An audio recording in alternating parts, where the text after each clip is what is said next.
What if I told you the real gap between people who constantly wrestle with choices and those who glide through challenges isn't raw intelligence, schooling, or years of experience? The difference is that some have trained their minds to think with strategy, while others stay locked in reactive habits that keep them stuck. Every day you take dozens, if not hundreds, of decisions.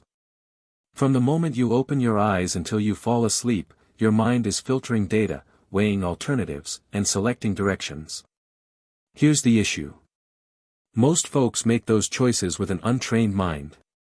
They lean on quick mental shortcuts, fall prey to predictable cognitive traps, and let emotions steer decisions instead of deliberate analysis. The consequence: poor choices that accumulate, opportunities missed, and a persistent sense of being slightly behind. Now imagine you could rewire how your mind approaches problems. Imagine developing the kind of strategic reasoning that lets chess masters visualize many moves ahead or that enables visionary founders to spot openings others overlook. That is what we will examine here. You are about to uncover the science beneath strategic thought. You will learn how to spot and remove the biases that distort judgment and to master cognitive tools that let you handle almost any situation more cleverly.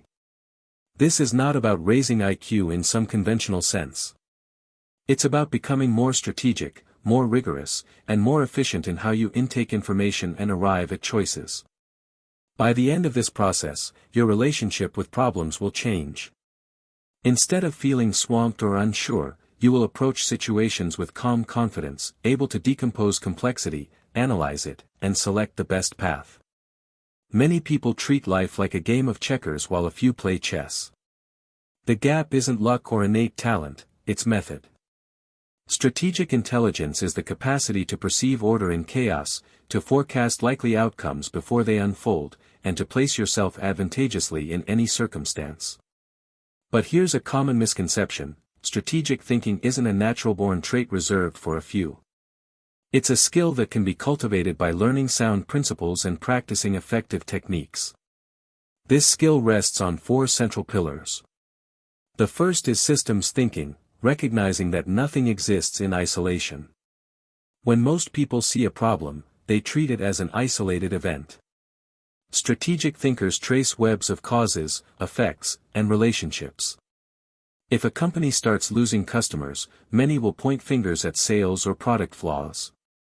A systems thinker examines the full ecosystem: market shifts, competitor moves, internal processes, customer feedback loops, morale, supply chain reliability, and broader economic currents. The visible problem usually masks deeper systemic causes. The second pillar is temporal thinking, the ability to hold multiple time horizons in mind. Strategic thinkers don't fixate on immediate wins alone. They evaluate how today's decisions will ripple across months and years. They understand that many important consequences take time to emerge. This long view allows choices that might look costly now but generate outsized advantages later. Consider investors who hold positions for decades while others chase quarterly gains. They're optimizing a different time frame and gaining an edge. The third pillar is probabilistic thinking. Instead of binary yes or no reasoning, strategic minds think in likelihoods and outcome ranges. They don't ask, will this work? They ask, what's the probability this succeeds? What are the plausible outcomes? This orientation helps them plan under uncertainty and prepare for multiple scenarios. When early entrepreneurs launched internet ventures, they rarely knew exact outcomes, but they judged odds and positioned themselves to benefit across several plausible paths. The fourth pillar is leverage thinking. Strategic thinkers hunt for points where small, well-placed efforts generate disproportionate effects. Not all actions are equal. Some moves create far larger returns than others. Strategic people concentrate on those high-leverage activities. They often appear to accomplish more with less effort, not because they work harder, but because they focus on the few actions that shift the system. They might spend considerable time upfront designing a decision that later saves months of execution. But grasping these pillars conceptually is only the start. You must change your mind's default mode. Human brains evolved to prioritize immediate survival, react quickly to threats, conserve energy, and cling to familiar patterns. Those shortcuts were crucial for ancestors avoiding danger, but they're poorly suited for managing complex, modern problems. Strategic intelligence requires overriding these defaults and training your thinking to be more intentional and systematic. That training begins with metacognitive awareness, noticing how you think. Most people operate on autopilot, thoughts arise, but they don't observe the process that produced them. Strategic thinkers develop an inner observer who watches their own reasoning, catching cognitive traps, sensing when emotions cloud judgment, and choosing better mental methods. This reflective stance lets you interrupt automatic reactions and select a more appropriate mode of analysis. Next comes cognitive flexibility, the capacity to switch among thinking styles depending on the task. Some situations need analytic breakdowns, others require synthesis and pattern recognition. Strategic thinkers build a toolkit of approaches and become adept at picking the right one: rigorous analysis for technical problems, freeform creativity for innovation, and game-theoretic reasoning for competitive contexts. Finally, strategic thinking depends on intellectual humility, accepting that your first impression is likely incomplete. Overconfidence is common, people latch onto early judgments and search for confirming evidence. Strategic minds assume their initial view probably misses important factors and actively seek contradictory information. This stance doesn't weaken resolve, it strengthens it by making beliefs more robust and allowing continuous improvement. Combine systems thinking, temporal perspective, probabilistic judgment, and leverage seeking with metacognitive awareness, cognitive flexibility, and intellectual humility, and you build a framework that applies across domains. It lets you handle business dilemmas, personal choices, and complex negotiations with clearer, more powerful thinking. Most people's minds default to shortcuts because the brain is biologically wired to save energy. That wiring served our ancestors well, but in modern life it often produces habit-driven, reactive choices that undermine long-term goals. You can't eliminate these shortcuts, they're essential for routine efficiency, but you can learn to recognize when they're active and deliberately shift into slower, more strategic modes of thought. This shift begins with noticing the cues that signal autopilot thinking: recurring emotional spikes, an urge to apply a familiar solution without examining context, or a feeling of being stuck and repeating the same patterns. These are the moments that call for a mental override. Autopilot thinking shows up in predictable and damaging ways. First, there's pattern matching without context. When your mind sees a surface similarity, it often leaps to a previously successful response without testing whether the deeper structure is actually the same. This explains why leaders who thrived in stable markets stumble when volatility rises. They keep replaying scripts that worked before while the environment has fundamentally changed. Second, emotional hijacking takes over when stress or conflict activates primitive survival systems. Under stress, working memory shrinks, attention narrows, and cognitive flexibility collapses, which means your ability to evaluate trade-offs and generate alternatives diminishes precisely when those skills matter most. Third, cognitive conservatism locks you into the comfortable and familiar, valuing the status quo simply because change requires extra mental effort and risk. This bias explains why people cling to failing approaches, why organizations resist innovation, and why promising outsiders can disrupt entire industries by refusing to be bound by conventional thinking. Counteracting autopilot requires building cognitive control, a reliable capacity to steer attention, override automatic responses, and apply deliberate thinking strategies. To cultivate this capacity, start by creating personal trigger recognition systems. These are simple mental alarms you set for yourself to indicate when it's time to slow down and shift thinking modes. Examples include noticing intense emotional reactions, recognizing repetitive solutions, or becoming aware of avoidance behavior around difficult decisions. When a trigger fires, you stop the automatic cascade and ask structured diagnostic questions. What am I assuming? What is the real-time horizon here? What does the system around this problem look like? Who are the stakeholders and incentives involved? These questions force a move from immediate reaction to intentional analysis. Alongside trigger recognition, practice cognitive debiasing exercises that reorient your mind away from quick heuristics and toward evidence-driven evaluation. One effective method is the outside view. When assessing a plan, deliberately compare it to a broad class of similar projects and their typical outcomes. Rather than imagining your project unfolding exactly as designed, ask what usually happens in comparable efforts and what common obstacles arise. This base rate approach grounds your expectations in reality and reduces optimism bias. Another powerful exercise is prospective hindsight, commonly called a premortem.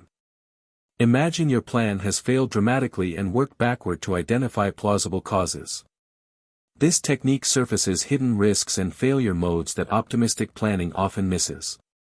Consider the opposite as a routine check. Whenever you feel confident about a conclusion, spend time constructing credible reasons it might be wrong.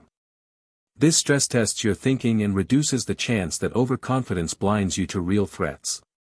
Intellectual empathy belongs at the core of debiasing. It's one thing to identify errors in other people's reasoning, it's another to authentically understand how a competent person could arrive at a different conclusion given different incentives, information, or constraints. Practicing intellectual empathy improves your ability to integrate contradictory evidence, negotiate constructively, and design solutions that anticipate others' reactions.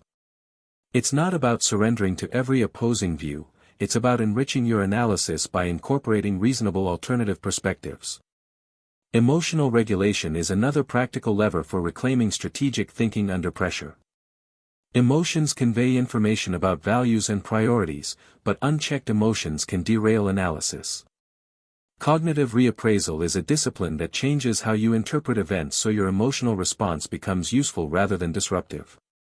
For example, reframing a setback as diagnostic feedback rather than a failure to be feared reduces anxiety and increases curiosity. Temporal distancing, consciously asking how you will view this situation in a year or 10 years, helps dampen immediate emotional intensity and reveals whether a pressured decision deserves the weight you're giving it. Simple physiological practices like controlled breathing and short pauses before responding in tense conversations restore working memory and enable clearer thought. These practices won't eliminate emotion from decision-making, nor should they. Emotions provide essential signals about what matters to you and about hidden risks and opportunities your rational mind might overlook. The goal is integration, using emotions to enrich rather than hijack strategic processing. When you encounter a situation that triggers strong feelings, pause and interrogate what those emotions reveal about values, potential blind spots, or domain knowledge that your conscious mind hasn't yet articulated. Breaking autopilot also requires building systems that structurally reduce biased behavior. Instead of relying only on personal discipline, which falters under stress, design decision-making processes that embed debiasing automatically. Use checklists that require you to state assumptions explicitly, run premortems as a standard step in project planning, and require base rate comparisons before approving major commitments. Formal red team exercises, where someone plays devil's advocate and rigorously challenges your assumptions, can be institutionalized for critical decisions. When you create organizational habits that make contrarian thinking normal rather than exceptional, you reduce the social friction that often silences dissent and reinforce a culture of continuous learning. Anchoring effects are another cognitive hazard. The first number, the first interpretation, or the first proposed solution strongly shapes subsequent discussion. Be aware of anchors and deliberately re-anchor when necessary by explicitly rejecting the initial reference point and presenting alternative baselines. In negotiations, if the other party opens with an extreme anchor, politely refuse to let that be the frame and introduce a different reference based on objective criteria or broader market norms. When you run meetings, set the opening frame intentionally, what counts as success, the decision criteria, and the time horizons, to guide the group toward more strategic evaluation. Planning fallacy and overconfidence bias are persistent problems even for experienced people. The default tendency is to assume that your current plan will unfold smoothly. Combat this by using reference class forecasting, identify a relevant class of comparable projects, calculate the typical distribution of outcomes, and use that distribution to set realistic timelines and contingency buffers. Ask what the worst realistic timeline looks like and plan resources accordingly. Calibrate your confidence by requesting others' probability estimates and comparing them with objective data where available. Encourage a culture where updating beliefs in light of new evidence is rewarded rather than punished. Self-serving and attribution biases distort learning from feedback. When positive outcomes occur, you credit skill; when negative outcomes occur, you blame circumstances. This asymmetry prevents accurate performance assessment. Commit to objective after-action reviews where you record what happened, why it happened, and what factors could have led to different outcomes. Use structured templates that separate controllable actions from external influences and quantify the impact of each where possible. Over time, this practice yields a clearer signal about which patterns in your decision-making reliably produce good results and which do not. Bias blind spot is the most stubborn of all, the tendency to see biases in others while failing to recognize them in yourself. Mere awareness of cognitive biases provides limited protection. To reduce blind spots, institutionalize mechanisms that introduce external perspectives into your decision processes. Solicit candid feedback from trusted peers, set up advisory groups with diverse viewpoints, or work with independent reviewers who have no stake in the outcome. Make contrarian views routine rather than exceptional. When dissent is normalized, the bias blind spot becomes less dangerous. Designing better decision processes also means choosing appropriate tools for the problem at hand. For quantitative, repeatable decisions, build models that incorporate probabilities and expected values. For novel, messy problems, emphasize exploratory approaches, small experiments, and iterative learning. Use decision trees and weighted scoring for complex trade-offs, and supplement them with narrative reasoning and scenario thinking to capture qualitative factors that models can miss. Always make your assumptions explicit. When assumptions are hidden, they calcify into unexamined constraints that limit creativity. Ultimately, the goal isn't to make every decision perfectly rational. It's to increase the probability that your major decisions will be well considered, resilient to surprise, and aligned with your long-term objectives. Develop routines that nudge you toward better thinking, a decision journal where you log significant choices and the reasoning behind them, regular pre-mortems and red team reviews, and scheduled reflection sessions to audit your beliefs and update them based on new evidence. Over time, these habits compound, producing a transformative improvement in decision quality that far outstrips what occasional effort can achieve. Remember to build these capabilities into your environment and systems so they persist when individual discipline falters. Surround yourself with people who challenge you, design processes that require explicit counterfactual thinking, and adopt simple tools that force base rate comparisons. By doing so, you reduce the chance that autopilot thinking hijacks important moments, and you create durable structures that support strategic thought even under pressure. Some organizations and creators already follow these principles and present them in accessible formats for people who want to internalize strategic habits. If you're using content or frameworks from external sources, look for channels that focus on long-form, practical guidance rather than superficial summaries. One resource that compiles strategic learning and applied frameworks is called Momentum Audiobooks, and it curates accessible material designed to help you turn ideas into repeatable habits that improve decision-making over time. Your mind is constantly telling you stories about reality, and many of those stories are systematic distortions rather than accurate maps. These distortions follow predictable patterns because the brain must simplify complexity to act quickly. Understanding those predictable errors gives you leverage. Once you can name the common ways your thinking goes off track, you can set up simple procedures to catch and correct them. One of the most corrosive habits is confirmation bias. Once you favor a particular explanation, your mental radar filters incoming information to highlight confirming evidence and downplay anything that contradicts your view. Intelligent people fall victim to this because they are good at finding evidence for what they already believe. The danger is subtle. More information can paradoxically increase your confidence without improving your accuracy, because the extra search simply finds ways to rationalize the original conclusion. Closely related is the availability heuristic. Vivid or recent examples dominate your judgment about frequency and risk. Dramatic events covered intensely by media become overestimated in likelihood, while mundane but common realities are systematically underweight. This shapes both personal fears and strategic priorities. If you can notice when a salient anecdote is driving your assessment, you can force yourself to consult broader data instead of relying on memory accessibility alone. Anchoring is another persistent issue. The first number or frame that enters a decision conversation tethers subsequent thinking even when that frame is arbitrary. People often adjust away from anchors, but the adjustments are usually insufficient. Recognizing the power of anchors lets you intentionally set better reference points or refuse to be constrained by the first figure you hear. Prediction errors show up in planning fallacy and overconfidence. When you design a plan, it feels natural to simulate the best-case pathway where everything goes according to script. Those mental simulations routinely ignore common complications. The result is overly optimistic timelines and narrow confidence intervals that expose you to avoidable failure modes. Solving this requires two shifts. First, recognize that your internal simulation is an optimistic model and then explicitly compare your plan to the empirical distribution of outcomes in similar ventures. Second, design buffers and contingencies that assume the existence of setbacks rather than treating them as surprises. Motivational and social biases also warp strategic judgment. Self-serving interpretations shield ego at the expense of learning. When things go well, credit is internalized; when things go poorly, blame moves outward. This asymmetry halts honest correction. The bias blind spot compounds the problem by making you better at spotting cognitive fallacies in others than in yourself. The necessary remedy is structural.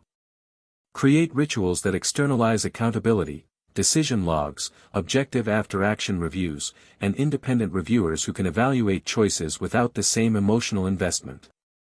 Tools and processes trump goodwill because processes keep you honest when emotions run high. A red team, even if it's simply a role you play for yourself, forces you to articulate the strongest arguments against your preferred plan. Running a premortem, imagining catastrophic failure and cataloging causes, reveals vulnerabilities you would otherwise ignore. Insist on base rate thinking before committing resources. What do comparable cases typically look like, and in what ways is your situation genuinely different? When you build these checks into your workflow, you reduce the chance that a charismatic argument or a vivid anecdote will lead to poor commitments. Beyond debiasing, strategic thinkers develop a repertoire of mental models that act like lenses for interpreting complex situations. A mental model is a compact representation of how some part of the world works. The power of models is their transferability. A well-understood model from one domain offers insights when applied in another. Compound interest, for example, is often thought of as a financial formula, but the underlying pattern applies much more broadly. Repeated small actions compound in learning, relationships, and reputation. Recognizing compounding lets you prioritize consistent, modest investments that yield exponential returns over time. Systems thinking and feedback loop models help you trace why problems persist. Many difficult issues are not failures of individuals but consequences of structural dynamics. Reinforcing loops amplify advantages or disadvantages, producing runaway success or decline. Balancing loops provide stability but can also create inertia. Identifying the dominant loops shifts your attention from symptoms to leverage points. Often, the highest leverage interventions change information flows, incentives, or rules rather than simply altering parameters. Small changes in who talks to whom or how performance is measured can restructure behavior across an organization. Probabilistic mental models teach you to think in expected values and optionality. Expected value thinking encourages you to evaluate opportunities by multiplying outcomes by probabilities rather than by gut feelings. Optionality is equally crucial. Designing choices that grant you rights without obligations preserves upside while limiting downside. Many successful strategies are less about picking one sure path and more about creating a portfolio of optional moves that together provide robustness and upside asymmetry. Human behavior models, understanding incentives, signaling, and social proof, explain how to design systems that guide people toward desired actions. People respond to what is rewarded, not what is preached. If you want innovation, you must reward risk-taking in ways that don't destroy careers when experiments fail. If you want cultural change, make the desired behaviors visible and easy to imitate. Social proof can accelerate adoption when early examples are relatable and credible. These behavioral insights are not manipulation if used ethically, they are tools to align systems with intended outcomes. First principles thinking is a particularly transformational tool within this mental model set. Instead of reasoning by analogy and importing the constraints of past solutions, first principles thinking pushes you to decompose a problem into its fundamental elements and rebuild from the ground up. This doesn't require heroic creativity in every situation, but it does require the discipline to question inherited assumptions and to ask whether constraints are physical laws or merely conventions. Often the biggest opportunities lie in identifying conventions disguised as necessities and then designing around them. Decomposition techniques are practical extensions of first principles. Break a complex problem into components that can be independently analyzed, then map interactions and dependencies. Structural decomposition clarifies the architecture of the challenge. Functional decomposition identifies the processes that must occur for success. Temporal decomposition separates urgent tactical steps from long-term strategic work. Constraint-based analysis asks what is actually limiting you now and directs effort at removing that bottleneck. A crucial technique is dependency mapping. Some tasks are truly parallel, others require strict sequencing. Misunderstanding dependencies leads to wasted coordination and to efforts that don't generate progress because prerequisites remain unsatisfied. Visualizing dependencies exposes the critical path and lets you prioritize the activities that produce the largest marginal gains. Theory of constraints thinking asserts that addressing the single most limiting factor usually yields disproportionate improvements. Once that primary constraint shifts, a new constraint appears. The job is to iterate and keep addressing the current bottleneck. Learning models matter because adaptability depends on how efficiently you absorb new information. Mental simulation practices let you rehearse scenarios and anticipate responses before committing resources. They increase the speed and fidelity of learning from imagined experiments. First principle questioning combined with rapid, cheap experiments accelerates discovery while limiting downside. Build feedback loops that measure early indicators of success and failure so you can iterate quickly rather than paying for slow, large bets that reveal flaws late. People often underestimate the social and emotional dimensions of strategic work. Emotional intelligence is not a soft add-on, it is integral. Emotions tell you about values and hidden concerns. Recognizing and interpreting emotional signals in yourself and others improves negotiation, leadership, and coalition building. Emotional regulation techniques are pragmatic performance tools. Reappraisal, controlled breathing, and temporal distancing restore cognitive capacity during stressful moments. When you can hold your own emotions in service of analysis, you preserve the most valuable asset in complex environments: mental clarity. Intuition deserves a nuanced role. When forged by extensive, relevant experience, intuition can act as a fast, pattern-based predictor that surfaces hidden structures quicker than conscious analysis. But intuition is fallible and context-dependent. The test of intuition is its track record and its coherence with explicit analysis. Treat intuitive hunches as hypotheses to be tested, try to articulate the pattern the intuition reflects and then seek data to confirm or disconfirm it.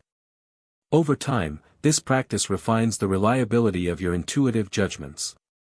Ultimately, these cognitive tools are means to an end: better decisions, faster learning, and more effective action. To make them habitual, you must embed them into routines and environments that preserve them when stress and social pressure would otherwise erode discipline. Create simple rituals: a decision journal that records your rationale, routine pre-mortems on major initiatives, explicit base rate comparisons before committing resources, and scheduled reviews that force belief audits. Surround yourself with people who hold you to these standards and who bring different models to the table. Turning strategic thinking into default behavior is the cumulative work of practice, systems, and social reinforcement. Your emotions and the social context you're embedded in are not noise to be eliminated, they are information to be integrated. Emotional intelligence isn't about suppressing feelings, it's about decoding them so they inform strategic choices. Start by cultivating emotional awareness. Notice what feelings arise during decisions and question what those feelings are signaling about values, fears, or overlooked opportunities. Fear often highlights genuine downside risks or gaps in preparation. Excitement may point to alignment with your long-term aims or reveal wishful thinking. Frustration frequently indicates a mismatch between current methods and desired outcomes. By treating emotions as data rather than determinants, you gain a richer map of the problem space and avoid being blindsided by reactions you didn't notice. Once you can read your own emotional landscape, practice regulation techniques that preserve cognitive capacity when stakes rise. Cognitive reappraisal reframes events in ways that reduce destructive arousal and increase constructive engagement. Rather than interpreting criticism as a personal attack, reframe it as valuable signal that can improve your approach.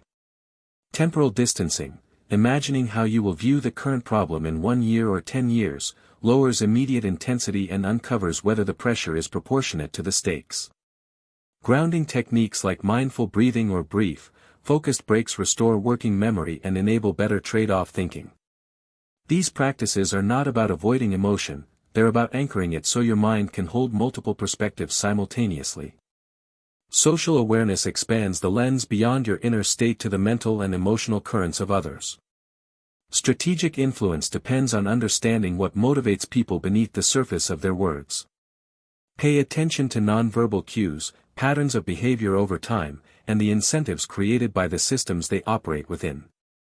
When someone resists an idea, ask whether their objection is substantive or whether it reflects fear of reputational loss, resource allocation, or a misaligned incentive structure. Treat objections as sources of valuable information rather than obstacles to be overcome. This mindset reframes resistance as diagnostic. It helps you redesign proposals so that they align with others' interests or reduce their perceived threats. Relationship management then becomes the operational arm of emotional intelligence in strategic contexts. Building trust is cumulative and fragile, it grows from consistent truthfulness, competence, and reliability. Deliver on small promises consistently to create a track record that makes it easier to mobilize cooperation when larger initiatives matter. In negotiations, the most durable agreements often arise from frameworks that satisfy both parties' underlying needs rather than simply distributing fixed resources. Start by mapping interests, not positions, and generate options that expand the pie rather than simply carving it differently. When people feel their core concerns are understood and respected, they're more likely to engage in collaborative problem solving. Strategic thinkers use intuition selectively and test it systematically.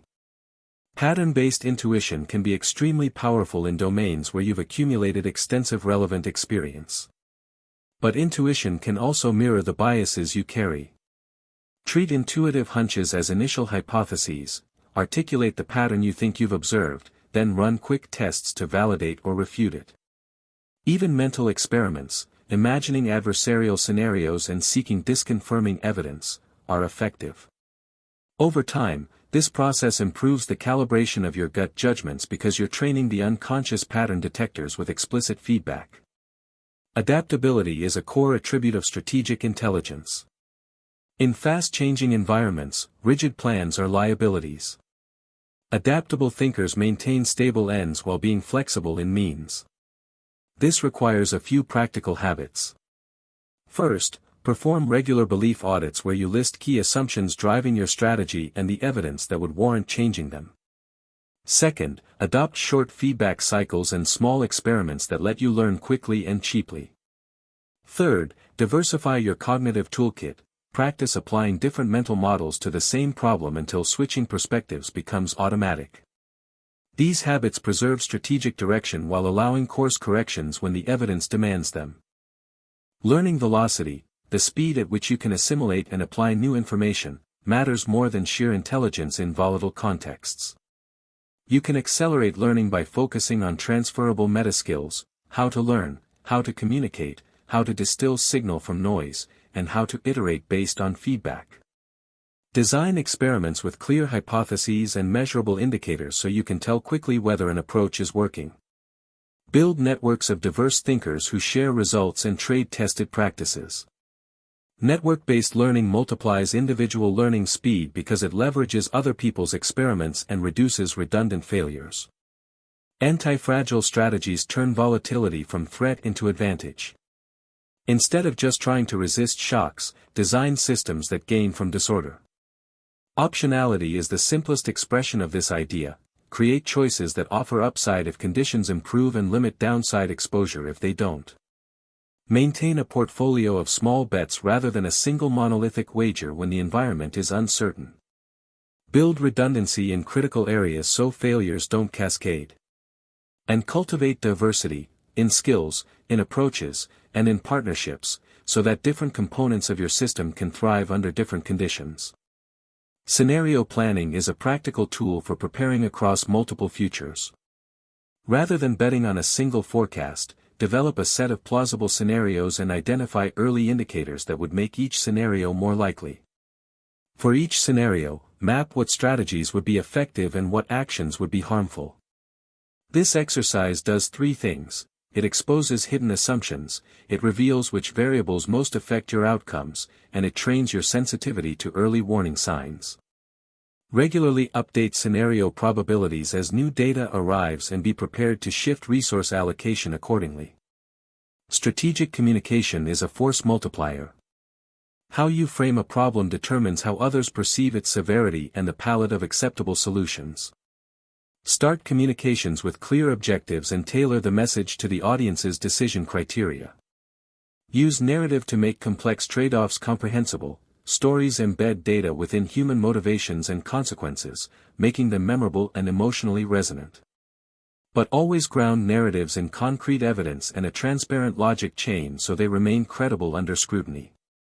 Negotiation is a structured form of strategic communication under constraint.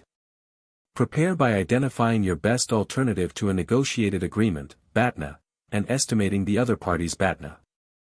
Know which elements are negotiable and which are not, and design multiple options that meet underlying interests rather than defending a single position. Separate relationship issues from substantive issues and use objective criteria where possible to evaluate trade-offs. Active listening is indispensable. The most powerful leverage often arises from understanding unmet needs and creative ways to address them.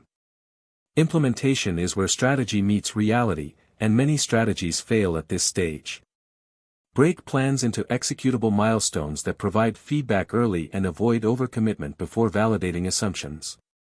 Use dependency maps to reveal critical paths and prioritize eliminating the primary bottleneck. Set measurable intermediate goals and commit to frequent reassessments so you can pivot before sinking excessive resources into failing trajectories.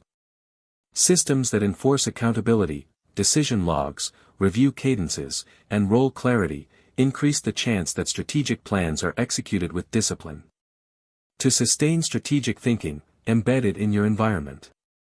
Design physical and social spaces that cue deliberate thought, quiet periods for focused analysis, diverse teams to surface blind spots, and rituals like pre-mortems or red team sessions that make contrarian thinking habitual.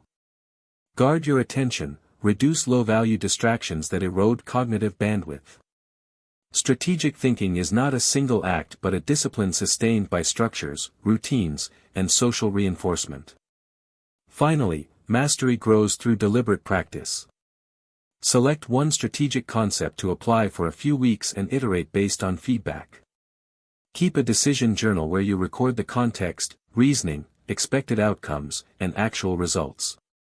Review these entries to extract patterns in your decision-making and to tune your processes.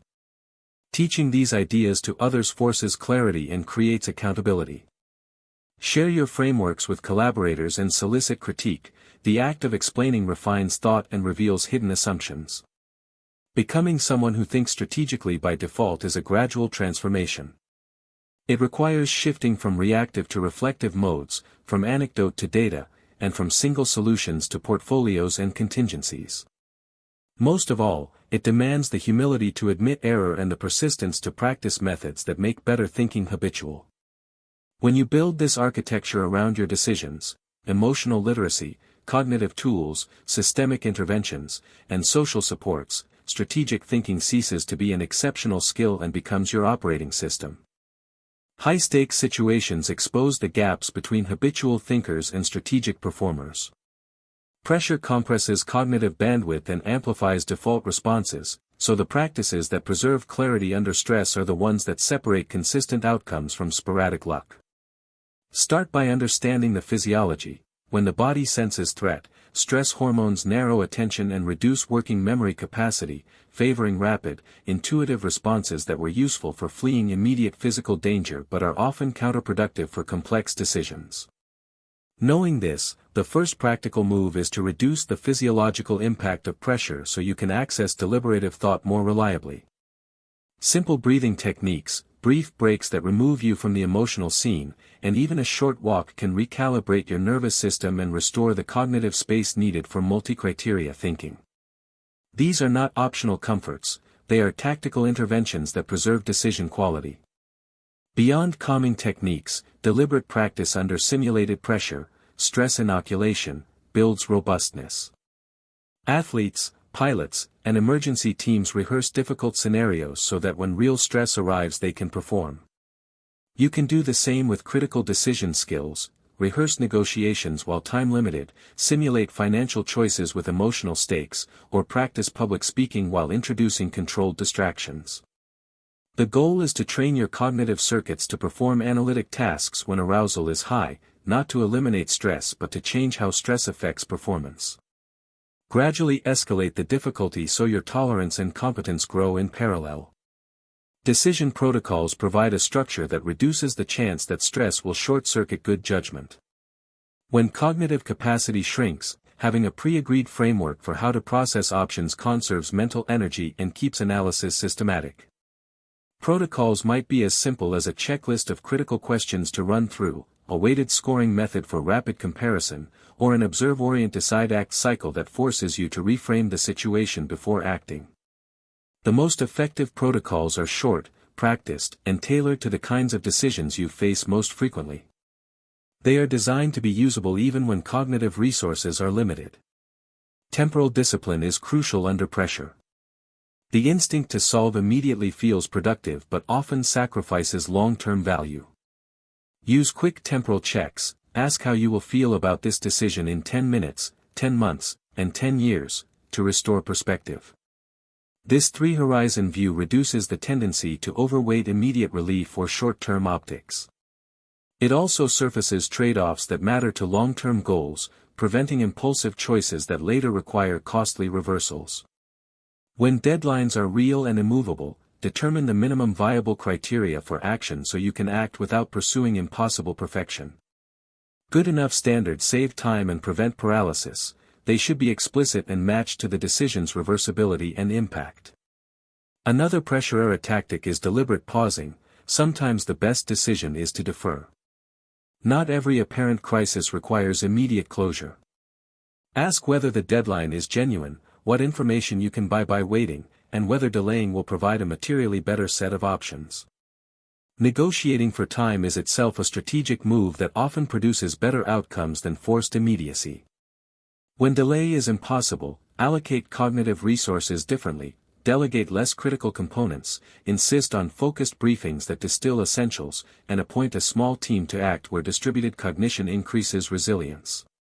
When systems and organizations are under stress, design decision roles ahead of time so that authority and responsibility are clear. Ambiguity about who decides creates paralysis. Predefined roles and escalation paths reduce delays and allow teams to act with confidence. Decision rights should be matched to information access and the capacity to bear consequences. Clear roles also make after-action learning cleaner because accountability and context are more transparent. Pattern recognition accelerates wise action, but it must be balanced with verification. Experts often rely on pattern-based intuitions honed by experience. These can be powerful in time-limited scenarios. The strategic way to leverage intuition under pressure is to treat it as a hypothesis, articulate the pattern you think you perceive, state the key assumption that would make the pattern valid, and quickly look for confirmatory or disconfirmatory indicators that can be checked rapidly. This preserves speed while introducing a minimal safeguard against costly error. If rapid verification is impossible and the cost of error is high, default to protocols and delegation. Anticipation improves with disciplined observation of leading indicators. Successful strategists identify variables that change before the main outcome becomes visible and monitor them continuously. In business, for example, customer engagement metrics, early sales inquiries, or shifts in supplier behavior often precede major market movements. In personal contexts, small changes in conversational tone or routine behavior can foreshadow relationship shifts. Building a habit of tracking leading indicators helps you detect pattern shifts early and respond before problems cascade. When complexity is overwhelming, problem decomposition provides a reliable escape route. Break the issue into elements that can be treated independently, map dependencies, and identify the limiting factor. Prioritize working on the bottleneck that constrains overall progress. Use small, parallel experiments to test assumptions and avoid committing large resources to unproven pathways.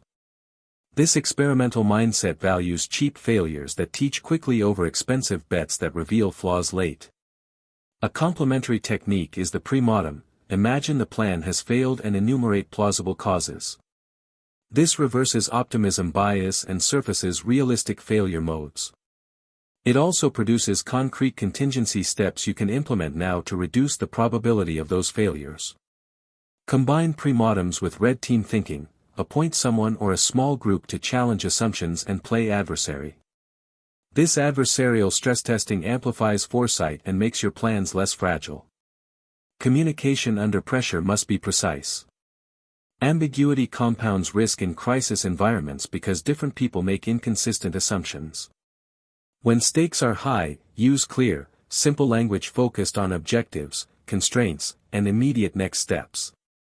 Frame messages around what must be decided now versus what can wait and identify who owns each action. Use checkbacks and confirmations to ensure shared understanding.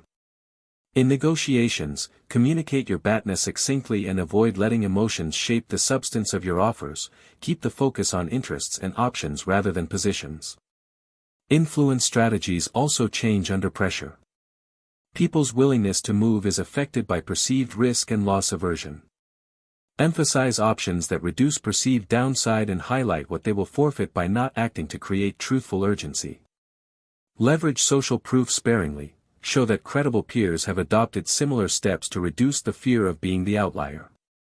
But beware of herd effects. Ensure social proof is relevant and not merely a reflection of panic. Emotional dynamics are central. High-pressure situations heighten status concerns and threat sensitivity. Leaders who maintain composure and model curiosity rather than certainty create environments where learning persists even under duress. Encourage honest reporting of bad news by rewarding candor and by not punishing early recognition of problems. Early information is the currency of effective crisis management. When people fear retribution for mistakes, they hide issues until they become catastrophic. Learning from pressure episodes requires structured after-action analysis. Immediately after a high-stakes event, document decisions, assumptions, what went according to plan, and what diverged. Distinguish between controllable and uncontrollable factors and quantify the impacts where possible. Iterate your protocols based on these learnings and, critically, update your leading indicators and decision triggers to make future detection faster. Finally, cultivate a personal and organizational culture that values readiness. Readiness combines training, simple protocols, clear roles, and a bias toward small, frequent experiments. It's not about being alarmist, it's about building muscle so that when conditions shift, you can adapt without losing composure. Strategic readiness multiplies the effect of good decisions because it creates amplification. Timely, well-executed choices compound advantage and reduce the space where random shocks convert into disasters. Adaptable intelligence is less about cleverness in the moment and more about the mindset and routines that let you revise thinking quickly when the world shifts. The core is intellectual humility combined with deliberate practices that force you to surface assumptions, test them, and update beliefs before they calcify into costly commitments. Start with regular belief audits. Periodically write down the key assumptions that justify your current strategy or direction and then list the specific evidence that would convince you those assumptions are wrong. This simple discipline converts vague worry into actionable contrarian tests and reduces the chance that you will cling to a narrative longer than merited. Diversify your mental toolkit deliberately. Relying on a single explanatory framework is like navigating with one instrument. It works until conditions change and that instrument fails. Learn how economists frame trade-offs, how systems thinkers map feedback loops, how game theorists model strategic interaction, and how designers prototype solutions under extreme constraints. Practice translating the same problem through several lenses until the habit of perspective switching becomes automatic. When you teach yourself to recast a challenge as an incentive problem, a systems problem, and a temporal sequencing problem, you dramatically increase the likelihood of discovering high-leverage interventions that are invisible to single-perspective thinkers. Learning velocity is the competitive edge in environments that evolve rapidly. To accelerate learning, prioritize metaskills, how to structure experiments, how to extract signal from noisy outcomes, how to compress feedback loops, and how to codify lessons so they become reusable. Design experiments with clear hypotheses and lightweight metrics so you can tell quickly whether an approach is promising. Use small stakes tests to probe big ideas. Rapid prototyping, pilot projects, and staged rollouts minimize the cost of being wrong while maximizing the speed of learning. When experiments fail, treat them as information, not as personal indictments, and harvest the reasons for failure with curiosity rather than blame. Network-based learning multiplies individual learning speed. No single person can sample the necessary breadth of experience in a timely way.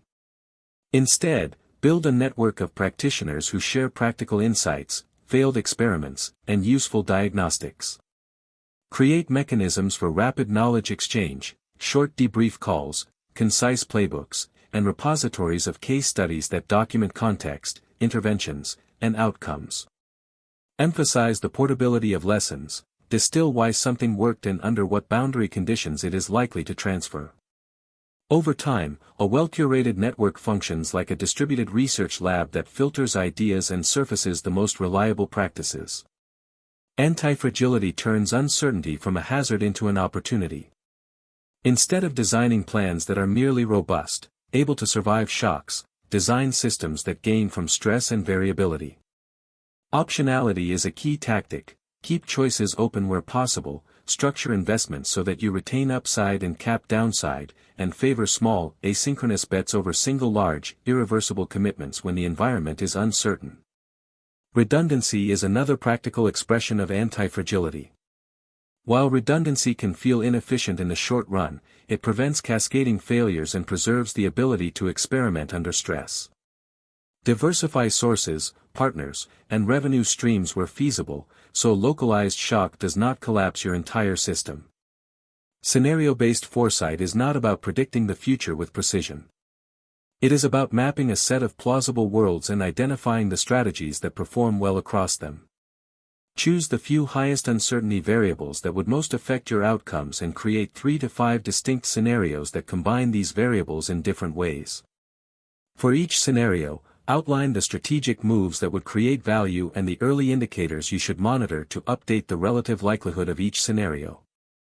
This practice not only prepares you for differing futures but sharpens your sense for which signals matter and trains you to detect pattern shifts early enough to act. Feedback loop optimization is a technical but critical habit. Many strategies fail because their feedback channels are slow or ambiguous, preventing timely course correction. Identify the leading indicators that move before outcomes become obvious and instrument those metrics. Instead of waiting for revenue or end-state performance, track upstream behaviors and proximate process measures that reliably predict downstream effects. Make sure your feedback system produces clear, interpretable signals and that someone is accountable for reacting to them. Well-designed feedback loops compress decision cycles and allow faster learning and adaptation. Mental model diversity acts like insurance for cognition. Learn a set of general-purpose models that have broad applicability, such as network effects, economies of scale, opportunity cost, marginal returns, regression to the mean, and feedback loops. Practice applying each model to new contexts until you can deploy them with fluency. The intersection of multiple models often reveals insights that any single model misses. When 2 or 3 independent models converge on the same recommendation, your confidence increases. When they diverge, you know where to focus further analysis. Belief updating is more art than procedure, but structured techniques reduce error. Use probabilistic thinking explicitly. Assign ranges or confidence intervals to your key beliefs rather than single-point estimates. Treat your beliefs as hypotheses with associated likelihoods and update those likelihoods when new evidence arrives, using a rough Bayesian mindset. Keep a record of your prior probabilities and how they change with evidence so you can audit your calibration over time. This habit reduces the cognitive cost of admitting error and makes intellectual flexibility a measurable practice rather than a vague aspiration. Design your environment to make adaptability easier. Stability and routines for low-variance tasks frees cognitive resources for high-variance strategic thinking. Carve out cognitive time blocks for reflection and strategic work. Limit context switching by batching related decisions and create rituals that cue different modes of thinking. A short walk before big decisions, a written premortem before committing resources, or a habit of summarizing complex problems in a single paragraph to force clarity. Your environment acts as cognitive scaffolding. Tweak it to favor the behaviors you want to become automatic. When the stakes are personal, career level or life-defining, first principles thinking helps reveal non-obvious pathways. Disassemble the problem into its most basic components and ask what is truly essential. Separate physical constraints from social conventions and challenge the latter systematically. This method often uncovers paths that bypass inherited trade-offs. When applied to career design, first principles thinking asks what contributions create disproportionate value and what unique combinations of skills and experiences you can plausibly assemble. It encourages building optionality and positioning rather than chasing a single predefined ladder. Rapid experimentation requires a culture that tolerates learning-oriented failures. Create incentives that reward well-executed experiments regardless of outcome, and build lightweight postmortems that extract lessons quickly. Distinguish between execution errors and invalid assumptions. The former requires operational fixes, the latter calls for model revisions. Over time, institutionalizing experimentation accelerates discovery and reduces catastrophic risks from untested large bets. Strategic relationships amplify adaptability. Cultivate ties with people who have different expertise, complementary perspectives, or access to distinct information streams. The value of relationships is not only in direct assistance but in cognitive diversity. Collaborators often reveal blind spots and test your assumptions in ways that your immediate circle cannot. Invest in reciprocity by offering useful, specific help to others. Generosity builds trust and creates networks that reciprocate when you need timely, candid feedback. Finally, integrate strategic thinking into identity. The most durable changes in behavior occur when new practices become part of how you see yourself. Shift from saying I try to think strategically sometimes to I am someone who structures decisions, seeks contradictory evidence, and tests assumptions. Reinforce this identity through visible artifacts, a decision journal, public commitments to specific learning projects, or teaching these methods to peers. The outer evidence of practice supports inner change and creates a virtuous cycle where identity motivates habits and habits reinforce identity. Adaptable intelligence is not a checklist to complete once. It is a repertoire of practices, relationships, and environmental designs that together increase the probability you will navigate change successfully. In a world where the rate of change accelerates, speed of learning, flexibility of thought, and the capacity to convert volatility into advantage separate those who thrive from those who merely survive. Pattern recognition and the capacity to anticipate what will happen next are not mystical gifts reserved for a few, they are skills you can develop deliberately by training how you observe, record, and test patterns over time.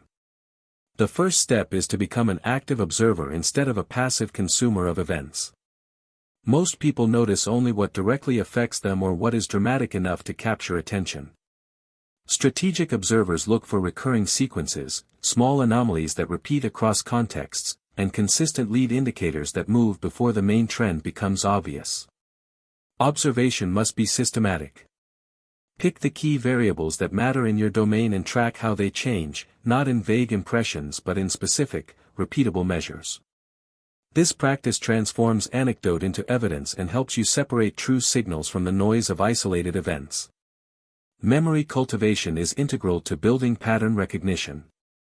The brain is designed to prioritize salient or emotional events, which skews the sample of past experiences you draw on when making judgments. To develop reliable patterns, build an external memory system, notes, concise logs, or simple trackers that record the context, sequence, and outcomes of important episodes.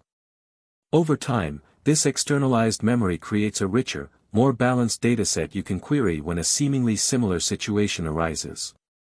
Historical analysis provides context that prevents you from mistaking superficial similarity for structural equivalence. Current events always feel unprecedented, but many novel situations are variations of older dynamics that played out under different surface conditions. Leading indicators are gold for anticipation. They are early signals that precede the main trend and therefore offer strategic time to act. The challenge is to identify indicators that are truly predictive rather than merely correlated with noise. Construct hypotheses about which variables should logically change before an outcome and then test those hypotheses. For business contexts, early shifts in customer inquiries, changes in supplier terms, or subtle moves in competitor hiring can predate larger market shifts. For communities and relationships, changes in tone, frequency, or small behavioral adjustments often foreshadow larger shifts in commitment or sentiment. Monitor these signals routinely and create thresholds that trigger further investigation or action. Scenario planning complements pattern recognition by forcing you to imagine multiple plausible futures and a combination of signals that would make each one more or less likely. Instead of searching for a single forecast, construct a set of scenarios that span a meaningful range of outcomes, and specify the early warning signs for each. This exercise clarifies which signals matter and reduces the chance that you will be surprised by a development you should have seen. The strength of scenario planning lies not in predicting precisely what will happen but in training your attention to look for the right signals and in predefining contingent responses so you can move quickly when patterns shift. Cross-domain pattern recognition is perhaps the most valuable and underappreciated capability. Some patterns are structural and recur across different fields: feedback loops, network effects, tipping points, diffusion curves, and the rise and fall dynamics of attention. Learn the core abstract patterns from domains where they are well understood, and practice mapping them onto new problems. For example, diffusion models that explain how technologies spread can illuminate how ideas propagate through organizations or how consumer behaviors change. Network effects that explain platform dominance in technology markets can help you understand social influence, supply chain fragility, or even political momentum. The ability to see the same structural form in superficially different contexts amplifies insight and expands the range of interventions you can consider. Cycle recognition matters for timing and resource allocation. Many phenomena are cyclical with predictable phases: build-up, peak, decline, and recovery. Sentiment-driven cycles are especially important because they often move faster and with more emotional force than underlying fundamentals.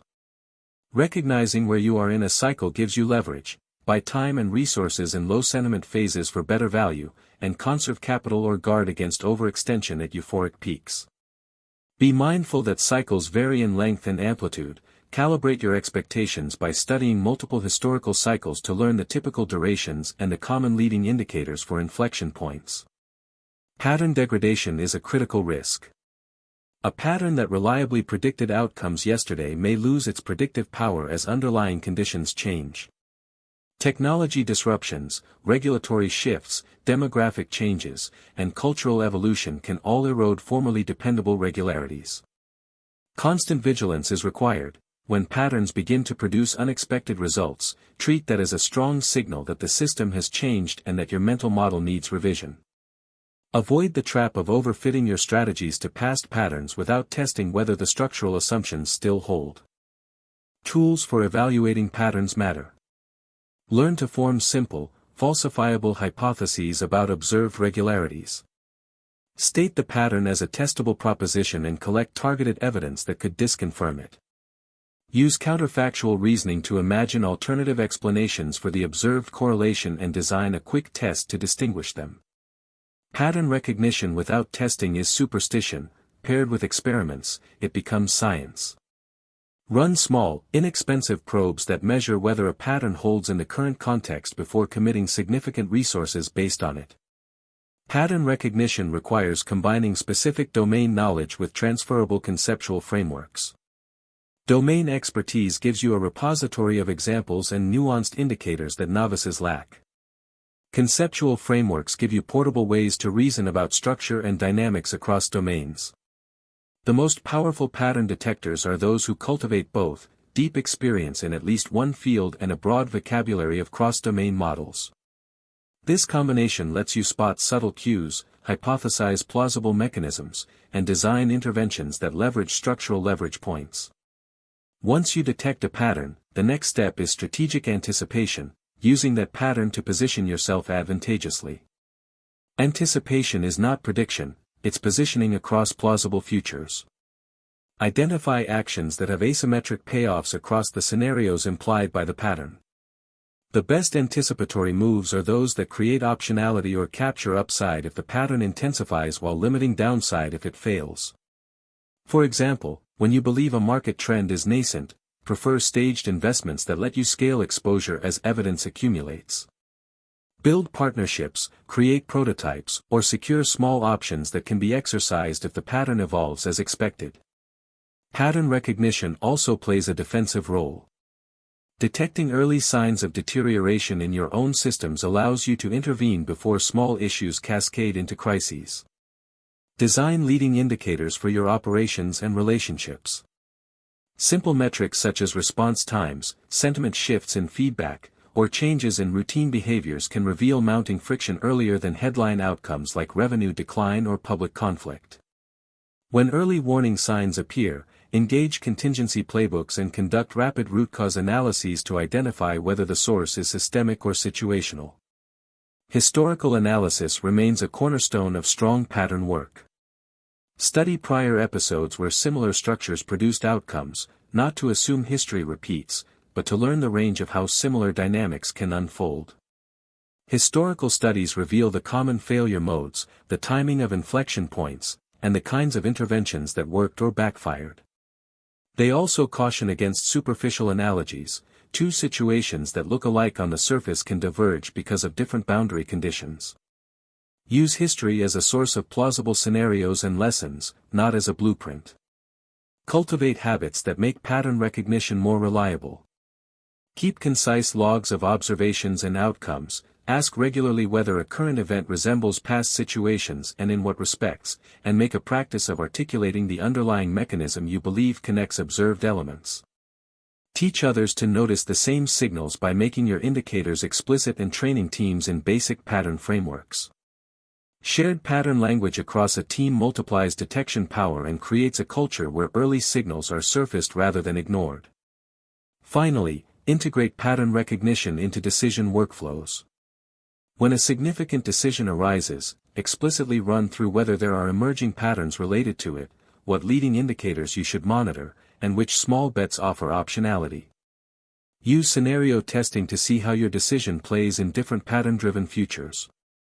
Incorporate premortems to imagine ways the pattern could fail and contingency plans to mitigate those failure modes. Pattern recognition without structured follow-through is squandered potential. The strategic advantage comes from acting on credible signals with disciplined experiments and staged commitments. When you practice these approaches consistently, you don't just get better at seeing what others miss, you gain time. Time to position, to negotiate, to prototype, and to scale. Pattern recognition and strategic anticipation convert early insight into asymmetric advantage. They let you move before the crowd, shape markets rather than merely respond to them, and design interventions that exploit structural dynamics rather than babysit symptoms. This is not magic. It is the disciplined work of observation, recording, testing, and positioning that any committed thinker can learn. Complex challenges often feel paralyzing because the mind perceives them as single monolithic beasts rather than as collections of smaller, addressable parts.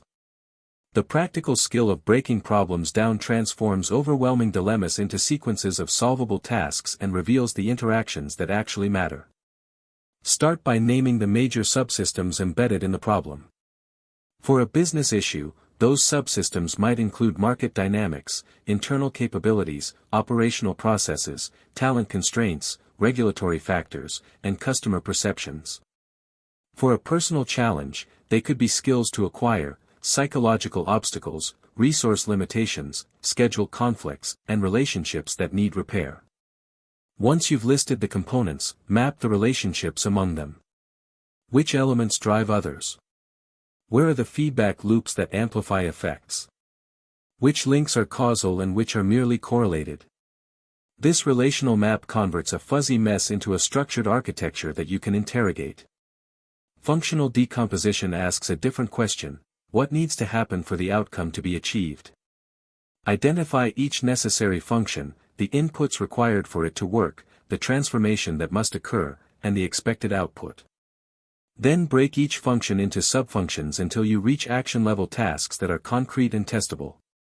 This technique is especially useful for designing workflows or product features because it reveals hidden dependencies and clarifies who must do what and when. By focusing on the functions rather than on the surface symptoms, you often discover that a few targeted process changes produce disproportionately large improvements. Temporal decomposition separates immediate triage from medium-term fixes and long-term structural work. Many problems conflate urgent issues with strategic goals, which leads to misallocated energy and reactive firefighting. Explicitly allocate concerns into time horizons: what must be stabilized now, what should be improved in the near term, and what requires investment for future positioning. Create parallel work streams for different horizons with coordination points that ensure short-term actions do not sabotage long-term options. This separation prevents the tyranny of urgent tasks from continuously trumping principled strategic investments. Constraint-based decomposition highlights the limits restricting progress. Not all constraints are created equal. Identify which constraints are binding right now and categorize them as physical facts, resource constraints, or assumed limitations. Theory of constraints teaches that addressing the single most binding limitation yields the greatest immediate leverage. Ask which change would free up the most downstream progress and concentrate scarce resources there. Many perceived constraints are actually conventions or habits that can be changed with low cost once they're properly questioned. Distinguish between constraints you must accept and constraints you can renegotiate or redesign. Dependency decomposition focuses on sequencing. Determine which tasks can run in parallel and which require strict ordering. Misreading dependencies creates wasted coordination costs and idle waiting, while correct sequencing accelerates the whole project. Create a dependency map that makes explicit what must precede what, and use it to find critical paths. Often the fastest way to speed a project is to remove or relax a key dependency rather than to apply more effort across the board. Stakeholder decomposition is essential and frequently neglected. Complex problems are solved in social contexts, not just technical ones. List every party who affects or is affected by the outcome, and map their incentives, constraints, and likely reactions. Understand who has decision rights, who has veto power, who can mobilize resources, and who will resist. Designing solutions that align incentives or at least neutralize key sources of opposition increases the likelihood of durable implementation. Technical elegance is useless if the political or social alignment is missing. Root cause analysis seeks the underlying drivers rather than treating symptoms. Use iterative why questions or fishbone diagrams to trace a surface problem back to its deepest actionable cause. Surface fixes often provide temporary relief, but durable solutions come from addressing the mechanisms that generate recurring issues. Once you identify root causes, test whether they are amenable to intervention and whether intervening will be cost-effective relative to alternative uses of your resources. Value chain decomposition examines the sequence of activities that create and deliver value. Map each step from input to customer experience and identify where value is added, lost, or destroyed. This approach clarifies where to invest for maximum return because it ties functional changes to economic outcomes. The value chain lens is particularly useful when you need to prioritize improvements across a broad operation, fix the link where marginal improvements yield the highest incremental value to the customer or to margin. When problems involve multiple interacting constraints and stakeholders, combining decomposition techniques often reveals the most effective interventions. For example, use structural decomposition to map the subsystems, dependency decomposition to sequence efforts, constraint analysis to identify the bottleneck, and stakeholder decomposition to secure alignment for addressing that bottleneck. This layered approach focuses limited resources on actions that cascade positive effects across the architecture rather than diluting effort on superficial symptoms. Tools help you operationalize decomposition. Use simple diagrams, whiteboard sketches, and spreadsheets to externalize your thinking. Visual artifacts make assumptions visible and facilitate communication with others. Build decision checklists that force you to state assumptions, required inputs, dependencies, and success metrics for each subcomponent. Checklists convert ad hoc thought into repeatable practice and reduce the chance that critical but mundane details get forgotten. A powerful operational technique is modularization. Design solutions in interchangeable pieces so you can iterate on one module without touching the entire system. Modularity reduces coordination costs and enables parallel experimentation. Make interfaces between modules explicit so different teams or experiments can plug in alternatives without breaking the whole. This approach mirrors engineering practices in software and product design and applies equally well to organizational processes and strategic initiatives. Another practical habit is to plan for reversibility. When you break a problem into experiments, classify each experiment by its reversibility and cost. Prioritize early experiments that are low cost and reversible but still informative. This staged approach lets you gather evidence before committing major resources. When a path proves productive, scale it; when it fails, roll it back with minimal damage. Reversibility preserves optionality and reduces the penalty for being wrong. Cross-functional collaboration accelerates problem decomposition in real organizations. A single perspective often misses important breakpoints. Diverse viewpoints reveal different facets of the architecture. Bring together people who have deep knowledge of specific subsystems, then ask them to jointly map interactions and propose interventions. This coordinated mapping not only produces better decompositions but also builds shared understanding and joint ownership that smooths implementation. Communication norms matter in decomposition work. Use plain language to define components and dependencies. Avoid jargon that obscures responsibility. When you hand off a module to another team, include explicit success criteria and an acceptance test so there is no ambiguity about completion. Regularly scheduled synchronization points ensure that parallel streams do not diverge into incompatible solutions. Measure progress in decomposition terms. Track completion of modules, resolution of dependencies, removal of bottlenecks, and leading indicators tied to the value chain. Use small, frequent milestones that provide feedback loops. If a module repeatedly stalls, revisit the dependency and stakeholder maps to uncover hidden problems rather than doubling down on effort alone. Problem decomposition also improves strategic communication. When you present complex plans to stakeholders, break the narrative into the same modular pieces you will execute. Explain the sequencing, the rationale for the chosen bottleneck, the quick wins that will fund longer investments, and the contingency plans. A clear decomposition makes adoption easier because people can see where they fit and how their contributions map to tangible outcomes. Mental models interplay with decomposition. Use appropriate models to guide how you partition the problem. Systems thinking suggests looking for feedback loops. Game theory highlights strategic interdependencies and incentives among actors. First principles encourages you to reduce tasks to fundamental constraints. Layering models helps you choose useful partitions and anticipate interactions that might not be obvious from a single perspective. Emotional intelligence remains essential during decomposition. Big projects stir anxieties, status concerns, and territorial behaviors. Anticipate these reactions by including stakeholders early, clarifying incentives, and designing roles that make cooperation beneficial. Address emotional roadblocks explicitly. If a leader's identity is tied to a particular approach, offer face-saving alternatives rather than public repudiations. People are more likely to support modular changes they can pilot with minimal reputational risk. Implementation discipline is the final and non-negotiable step. Decomposition without disciplined execution is intellectual theater.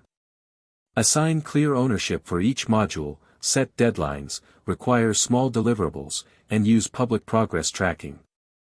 Create rapid review cycles where assumptions are tested and outcomes inform the next round of decomposition. When a module deviates from expectations, run a quick problem analysis to figure out whether the issue lies in assumptions, dependencies, or execution, then adapt the plan rather than doubling down. Leadership during decomposition combines curiosity, decisiveness, and the willingness to reallocate resources when evidence demands it. Leaders should ask the right questions, create psychological safety for experimentation, and enforce accountability for results. They must tolerate uncertainty in early stages and demand clarity in execution phases. Balancing these tensions is the art of practical strategy: enough structure to produce progress, enough flexibility to learn and pivot. Finally, train the habit of synthesis after decomposition. Breaking things down must be paired with periodic reintegration, review how modules interact, test system-level behaviors, and ensure the whole remains coherent. This synthesis prevents local optimizations from creating global failures.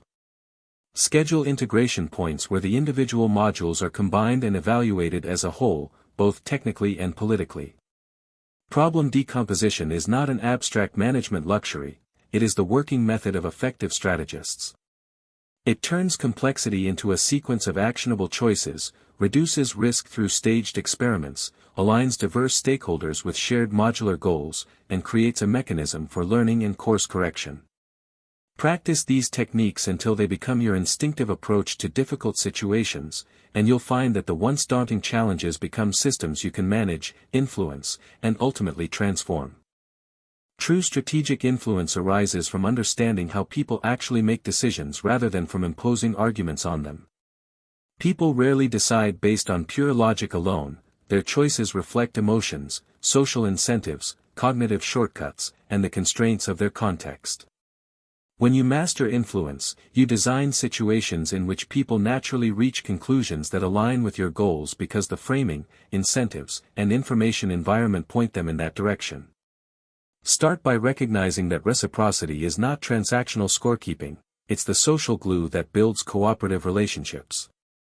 Thoughtful, specific assistance creates a felt obligation that is disproportionately driven by perceived care and relevance rather than by monetary value. When you help someone in a way that solves a real friction they face, you build a relationship that makes future collaboration far more likely. Social proof operates because people look to similar others when they lack confidence about what to do. Highlighting credible peers who have adopted your idea or action reduces perceived risk and makes change feel normative rather than radical. Use testimonials and illustrative cases that mirror your target audience's circumstances so that the social proof resonates and doesn't feel distant. Commitment and consistency are powerful levers. When people publicly endorse a position or take a small initial action, they are more likely to follow through on larger commitments later. Design pathways that convert small, low-cost demonstrations of support into progressively larger engagements that align with their evolving self-image. Framing shapes choices because the same facts presented differently evoke distinct mental models and emotions. Presenting information in loss terms often motivates more strongly than presenting identical gains, because loss aversion makes people work harder to avoid losses than to pursue equivalent gains. Use framing ethically, emphasize the real opportunity cost of inaction when you need to break inertia, and when appropriate, use gain framing to motivate exploration and creativity. Anchors set reference points that skew subsequent judgments. Controlling the first frame in a negotiation or decision conversation gives you leverage. Authority and credibility increase persuasive power only when combined with demonstrated competence and candor about limits. People trust experts who make accurate, nuanced judgments and who acknowledge uncertainty where it exists. Scarcity and urgency are effective when genuine. Manufactured scarcity often backfires when people perceive manipulation. Instead, identify real constraints or unique features that genuinely limit availability or that create time-sensitive value. Make those constraints explicit so the audience understands why delay changes the opportunity. When you present an urgent choice, pair it with clear downside protections and an outline of the minimal commitment required so people feel they're making a constrained, reversible decision rather than a forced gamble. Strategic communication requires a deep audience analysis. What do your listeners value, fear, and assume? What narratives do they already believe, and which counterfactuals will cause cognitive dissonance? Tailor your message architecture to lead with the conclusion, follow with the most compelling supporting reasons, and supply the evidence only to the degree your audience can process. Stories are indispensable because they connect abstract trade-offs to concrete human experience, but always anchor narratives to verifiable facts and explicit logic to maintain credibility. In multi-stakeholder contexts, craft a core message that remains invariant while translating its emphasis for different audiences so that each stakeholder hears what matters most through their own lens. Negotiation is structured persuasion under constraints. Preparation beats persuasion in many negotiations. Know your alternatives, estimate the other side's incentives, and prepare multiple mutually attractive options. Separate people from problems by explicitly acknowledging relationship concerns and by committing to fair process. Use objective criteria wherever possible to diffuse positional bargaining and create legitimacy for outcomes. Listen actively. Most negotiators talk enough to leave value on the table. Asking calibrated questions designed to reveal underlying interests will often expose creative trades that satisfy both parties more fully than positional compromises. In high-stakes or contentious communications, prioritize clarity of purpose and the conditions for credible commitment. When people lack trust, small, verifiable signals of reliability matter more than grand promises. Design staged commitments where early, low-cost actions build mutual confidence and unlock larger cooperation later. Use clear accountability mechanisms and transparent metrics so that progress is visible and disputes can be resolved around evidence rather than accusations. Systems thinking reframes problems from isolated events to dynamic structures. When outcomes repeat or resist correction, the root cause often lies in the structure that generates behavior over time. Feedback loops, stock and flow dynamics, information delays, and perverse incentive systems. Intervening at the level of structure, changing the rules, shifting information flows, or altering who has decision authority, produces far more durable change than tweaking parameters. Donella Meadows' hierarchy of leverage points shows that changing goals, paradigms, or the rules that produce behavior have exponentially greater impact than adjusting numbers. Thus, invest effort in diagnosing which structural leverage points exist in a system before pouring resources into symptomatic fixes. Leverage point analysis reveals that small, inexpensive interventions can sometimes redirect entire systems when they alter key information pathways, change incentive alignment, or shift cultural paradigms. For example, changing what is measured and rewarded in an organization often reshapes behavior more quickly than adding resources. When designing interventions, anticipate delays and unintended consequences. Many systems respond to change via compensatory loops that neutralize initial benefits. Use pilot interventions to observe system responses at manageable scale and design monitoring metrics that reveal emergent behaviors early so you can adapt before the system fully compensates. Unintended consequences are a systemic reality. Policies and strategies that ignore adaptive human behavior often produce the opposite of the intended outcome. Expect agents within systems to respond strategically to incentives, and design interventions that align incentives with desired outcomes rather than rely on compliance. Recognize archetypal system traps such as shifting the burden, where short-term fixes reduce incentives to address root causes, creating dependence and eventual fragility. When diagnosing system failures, map feedback loops visually and use simulation thinking to surface possible countervailing responses before implementation. Long-term vision pairs ambition with disciplined flexibility. Crafting an enduring strategic direction starts with clarity about values and desired legacy. What outcomes do you genuinely care about enough to pursue despite setbacks and ambiguity? Translate those ends into principle-based decision filters that guide choices when circumstances shift. Effective long-term visions are concrete enough to provide direction but abstract enough to tolerate multiple means. This allows you to seize unexpected opportunities without betraying core aims. Scenario planning converts long-term vision into practical resilience. Instead of hinging your strategy on a single forecast, generate a set of plausible futures defined by key uncertainties, and map strategies that perform well across them. For each scenario, specify leading indicators that will change your probability estimates and predefine contingent actions that preserve upside and limit downside. This practice both clarifies the robustness of your current path and trains your organization to detect and respond to early signals, preserving optionality in the face of uncertainty. Resource allocation is a moral as well as a technical act. Strategic choice means saying no to attractive but lower leverage options so you can concentrate your best resources where they produce the most lasting value. Use Pareto thinking to identify the small set of investments that create disproportionate returns, and then protect those investments from fragmentation by maintaining clear prioritization and guardrails that prevent mission creep. When scaling initiatives, stage investments to validate assumptions before committing large capital or attention, using measurable milestones to gate further funding.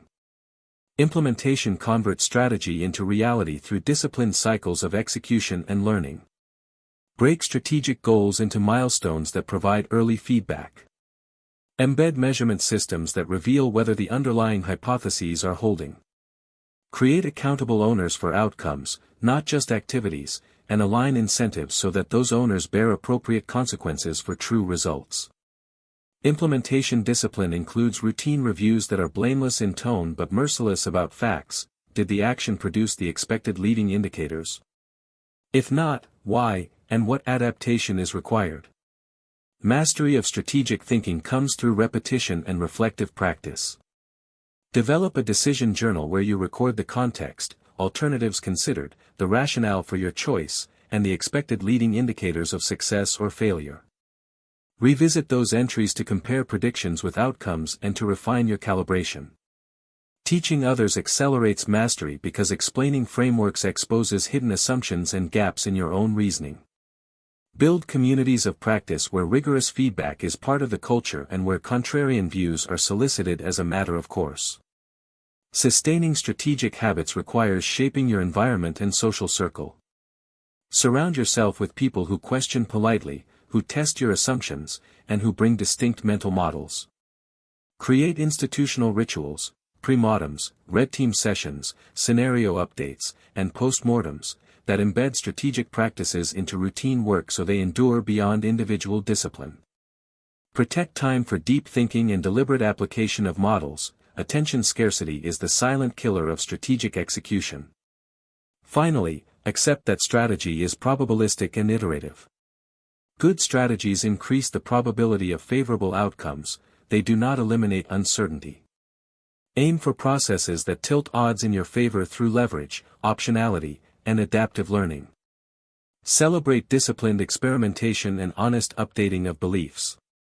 Over years, compound these marginal improvements and you will see dramatic differences in outcomes compared with those who react to the moment without a coherent framework. Strategic thinking is a practice you return to, refine, and pass on. When you treat it as an operating system rather than a one-off skill, it becomes the means by which you consistently convert insight into lasting advantage. Implementation and sustained mastery separate ideas that sound clever from outcomes that actually change your life. Knowing strategic principles is only the start, the real work is translating them into repeatable routines, environmental designs, and social systems that preserve good thinking when pressure, habit, and noise try to drag you back to old patterns. Begin with a narrow focus, pick one strategic habit that will have outsized impact on your most important decisions and practice it until it becomes reflexive. Trying to adopt every discipline at once dilutes effort and guarantees failure. Choose a single lever, keeping a decision journal, running a pre-mortem for every major commitment, or instituting a weekly review of leading indicators, and commit to iterating on how you implement that habit until it fits seamlessly into your workflow. Deliberate practice requires vivid, measurable targets. Instead of vaguely aiming to be more strategic, define what that looks like in action for a particular decision type. For instance, if you want to improve hiring decisions, specify the exact criteria you will evaluate, the timeline for interviews, the base rate comparisons you will use, and the red team questions you will run before extending an offer. Then practice under controlled conditions, gather feedback, and adjust. Over time, these micro-experiments compound into robust capabilities that reliably produce better outcomes. The decision journal is a central tool in this process.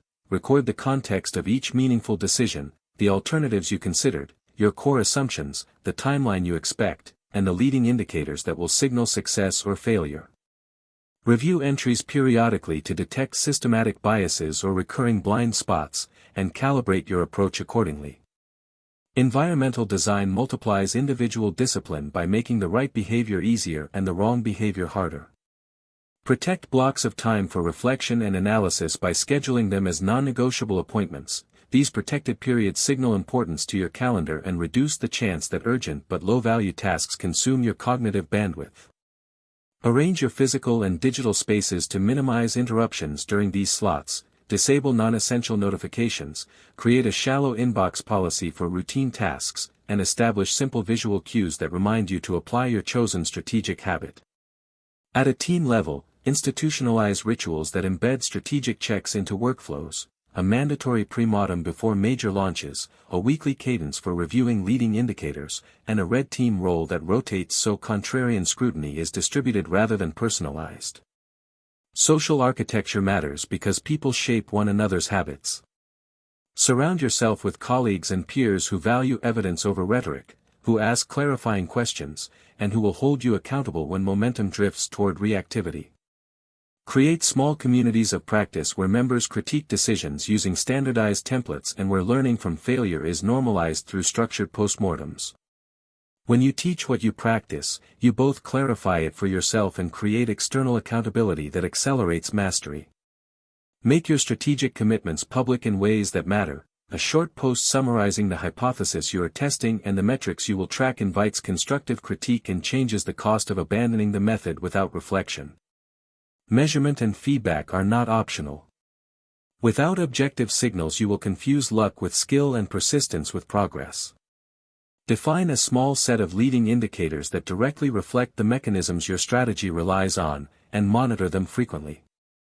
Keep those metrics simple and focused. Use them to test whether your assumptions are correct, not to produce performative dashboards that obscure meaningful signals in a flood of vanity metrics.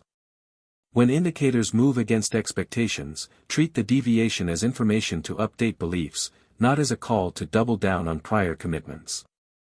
Make updating explicit. Set a cadence for belief audits where you revisit the key assumptions behind your plans and record any evidence that should change your view. This habit reduces the psychological cost of changing course because the expectation of updating is built into the process. Handling social and emotional friction is a core part of sustained strategic work. As you shift toward more systematic thinking, you will encounter resistance from people invested in the status quo and from parts of your own identity that derive comfort from certainty. Anticipate these reactions and design strategies that lower the political and psychological cost of change. Use staged pilots that produce quick wins to build credibility, structure face-saving exits for stakeholders who need them, and frame changes in language that aligns with others' values and identities. When giving feedback or pushing for change, lead with curiosity and an explicit desire to understand opposing views. This reduces defensiveness and often reveals concerns you can address without compromising the core strategy. Perseverance matters, but so does smart pacing. Strategic practice is not an all-or-nothing sprint. It is a conversation with reality that alternates between bold experiments and careful reflection. Avoid the trap of constant novelty in the name of experimentation. Too many simultaneous tests create noise that blunts learning. Instead, sequence experiments to isolate variables and accumulate clean evidence about what works. When an experiment fails, harvest the learning quickly and explicitly. What assumption was wrong? What signal would have predicted this outcome? and how could you have detected failure earlier? These disciplined postmortems prevent the same mistakes from recurring and turn setbacks into durable assets in your mental database. Developing strategic habits also requires occasional solitude for deep synthesis. The noise of constant collaboration and the pressure to perform can erode the cognitive space needed for big-picture thinking. Regularly carve out longer periods for synthesis, a day or two every few months to review decision journals, run extended scenario analyses, and map belief changes across your major commitments. Use these retreats not to escape work but to create a higher-level operating manual for it, update your playbooks, refine your leading indicators, and adjust your strategic priorities in light of fresh evidence. As time goes on, focus on compounding capability rather than one-off achievements. The most valuable returns come from small, consistent improvements in your decision-making processes that accumulate over years. Invest in transferable metaskills, clearer communication, better experimental design, faster learning techniques, and the discipline to maintain inspection and adaptation routines. These metaskills protect you against obsolescence because they enhance your ability to acquire new domain knowledge quickly and to apply existing frameworks to novel contexts. Finally, accept the probabilistic nature of all complex endeavors. Strategic practice increases the likelihood of favorable outcomes but never guarantees them. Embrace a mindset that measures success by process quality and calibration rather than by short-term outcomes alone. Celebrate tests that provide decisive information even when they result in failure, and treat long-term improvements in decision reliability as the true metric of progress. Over years, these incremental enhancements compound into a striking difference. You will find better options earlier, avoid costly blind spots, and mobilize resources at moments when others are still reacting. That gap in timing and quality is the real payoff of making strategic thinking your default operating system.